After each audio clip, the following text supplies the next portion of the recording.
They say history is written by the victors. But what happens when entire stories are erased? For centuries, the image of Jesus in art, film, and books has been shaped by European culture. A pale-skinned man with light hair and blue eyes. But the Ethiopian Bible, one of the oldest and most complete biblical collections in existence, paints a picture that challenges everything we've been taught. Today, we're peeling back the layers of time to uncover a Jesus deeply rooted in Africa, whose story has been hidden in plain sight. The forgotten Bible of Africa. When most people think of the Bible, they think of the King James Version, or maybe the Catholic Vulgate. But long before those versions existed, there was the Ethiopian Bible, written in Ge'ez, the ancient liturgical language of Ethiopia. This collection is over 800 years older than the King James Bible and contains books the rest of the Christian world has never seen. We're talking about texts like the Book of Enoch, Jubilees, the Ascension of Isaiah, and other apocryphal writings cut out of Western canon. In Ethiopia, Christianity took root early, around the 1st century, according to tradition. And unlike Europe's later interpretations, Ethiopia preserved much of its faith in its original African context. The image of Jesus before Europe. The first paintings of Jesus weren't made in Europe. Archaeological evidence from Nubia, Egypt, and Ethiopia show depictions of Christ as a man with dark brown skin, tightly curled hair, and features consistent with the people of Northeast Africa. In early Coptic and Ethiopian iconography, Jesus is unmistakably African in appearance. Why does this matter? Because the physical portrayal of Jesus isn't just about skin tone, it's about cultural identity. The image you grow up with shapes how you relate to faith, history, and even yourself. Ethiopia's role in the Bible itself. Open any Bible, and you'll find Ethiopia mentioned over 40 times, often as a place of wisdom, wealth, and divine favor. The Queen of Sheba's legendary visit to King Solomon. The baptism of the Ethiopian eunuch in the Book of Acts, one of the first recorded African Christians. Prophecies in the Psalms and Isaiah about Ethiopia stretching out its hands to God. This isn't accidental. Ethiopia wasn't a footnote in the biblical story. It was central. The Ethiopian Bible kept these connections alive, while later European versions often downplayed Africa's role in the biblical narrative. Why the image changed? If early Christians in Africa and the Middle East saw Jesus as a man of color, how did we get to the pale European Jesus we see today? The shift began with the Roman Empire's adoption of Christianity. As the faith spread into Europe, Jesus' image was gradually adapted to match the dominant culture. Fair skin, lighter hair, European clothing. By the Renaissance, the transformation was complete. Michelangelo's famous work cemented the image of a white Jesus in the Western imagination. Meanwhile, African and Ethiopian depictions were ignored, dismissed, or labeled unorthodox. This wasn't just an artistic choice. It was a form of cultural control. A white Jesus became part of colonial ideology, reinforcing the idea that holiness, power, and salvation were tied to Europe. The Ethiopian Bible verses. Western canon. One of the most striking things about the Ethiopian Bible is how much longer it is.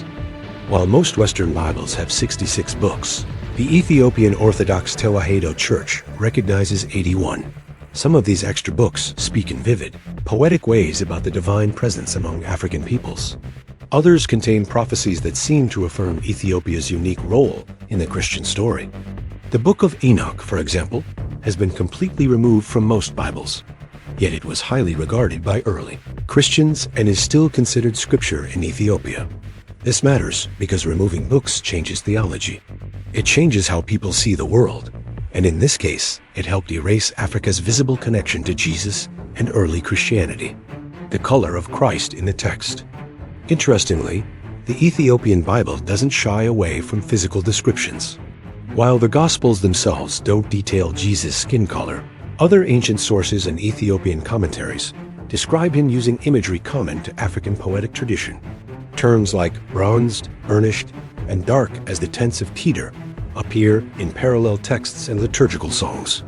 Western translators often spiritualize these references, turning skin descriptions into metaphors for sin or suffering. But in their original cultural context, they were simply descriptions of reality. persecution and preservation. Ethiopia's Christian heritage wasn't preserved without a fight.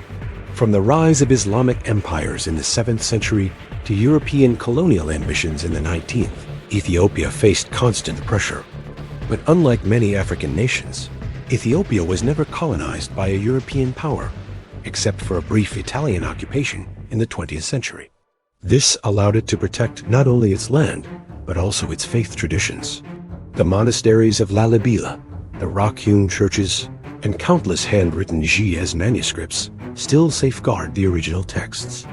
Even when some Western scholars dismissed Ethiopia's biblical heritage as legend, the Ethiopians simply kept practicing, kept writing, and kept telling the story of a Jesus who looked like them. Why this matters today? We live in a time when images dominate. A single picture can define generations. When the image of Jesus was whitewashed, it didn't just erase his likely appearance.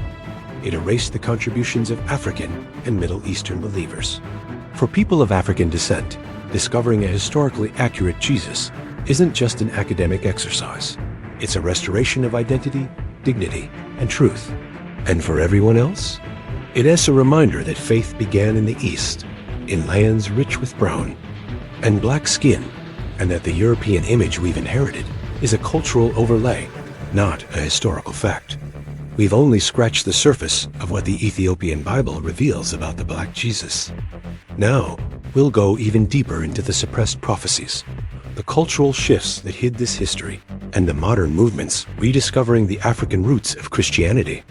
History has been rewritten before, but now it's time to read it again in its original ink. We uncovered how the Ethiopian Bible, the oldest complete biblical collection in the world, preserves a vision of Jesus that looks nothing like the pale European image most of us grew up with. But that was just the surface. Today, we dig deeper into the prophecies removed from Western canon, the global forces that hid this truth, and the modern movements fighting to reclaim it. The suppressed prophecies among the extra books in the Ethiopian Bible are prophetic writings that were either ignored or outright banned in Europe. One of the most controversial is the Book of Enoch, a text revered in Ethiopia, but condemned by church leaders in Rome centuries ago. Enoch's visions describe a Messiah who comes from a land to the south, language that early African Christians understood as pointing toward their own region. In the Book of Jubilees, another Ethiopian preserved text, humanity's nations are divided by God, and Ethiopia is given a role of spiritual leadership in the last days. These were not comfortable ideas for a Europe building a colonial empire. If African lands were seen as spiritually central, the justification for their subjugation fell apart. The Vatican connection. For centuries, the Vatican has guarded one of the largest manuscript collections in the world. Historians know for a fact that it contains Ethiopian manuscripts brought to Rome in the 15th and 16th centuries. Many never translated or made public. Why keep them hidden? The official answer is preservation. But critics argue that some manuscripts contradict the Eurocentric portrayal of Jesus and the biblical narrative. There is an uncomfortable possibility that the European Church not only adopted a white Jesus for cultural reasons, but also quietly set aside any evidence that would challenge that image. This doesn't mean there is a smoky room full of evil plotters, but history shows that inconvenient truths are often buried under the label of "for your own good." The power of the white image. By the 15th century, Europe had fully embraced a white Jesus. This image sailed on colonial ships to Africa, Asia, and the Americas. It wasn't just religious art, it was psychological warfare. If salvation looked European, then European rule could be framed as divinely ordained. This is why Ethiopia was such a threat to that narrative. Here was a nation that could point to its own Bible, its own Messiah, and say, "No, our faith did not come from you. It was here before you arrived." The rock-hewn churches, proof in stone. In the 12th century, King Lalibela of Ethiopia commissioned the building of 11 churches, carved entirely out of single blocks of stone. These were not just places of worship, They were statements of independence, a declaration that Ethiopian Christianity stood apart from European influence. Inside these churches are ancient frescoes of Christ, Mary, and the apostles, all painted with dark brown skin and African features. These images aren't hidden in a museum. They're still used in worship today. Modern rediscovery. In the past 30 years, African and African-descended scholars have begun reclaiming the image of the Black Jesus. DNA studies of ancient remains from the Levant, where Jesus lived, show a genetic profile far closer to modern Middle Eastern and Northeast African populations than to Europeans. In Ethiopia, young priests are digitizing ancient Ge'ez manuscripts to share with the world. And in the diaspora, movements like the African Hebrew Israelites and the Rastafari have embraced the idea of a Messiah with African roots, not as a radical departure, but as a return to authenticity. Resistance and backlash, predictably, not everyone welcomes this. Some see the idea of a Black Jesus as political, divisive, or even heretical. But if history has shown anything, it's that truth rarely emerges without resistance. In the US, artists who depict Jesus as Black face criticism and sometimes threats.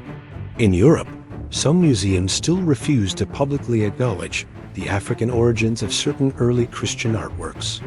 The pushback isn't just about skin color. It's about control of the story.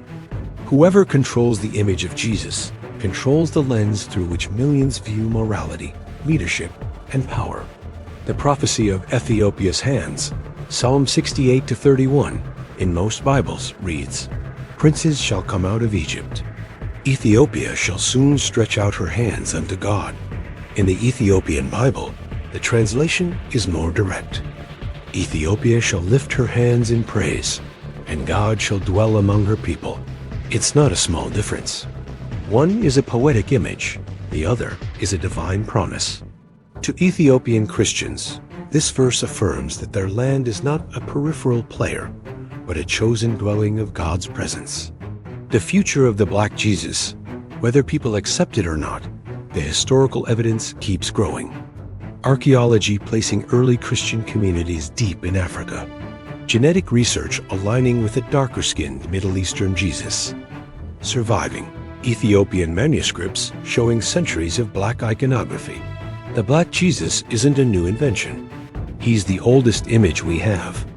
And as more people learn the truth, the more the Eurocentric version will be seen for what it is, a cultural product of its time. Final thoughts. We began this journey asking a simple question.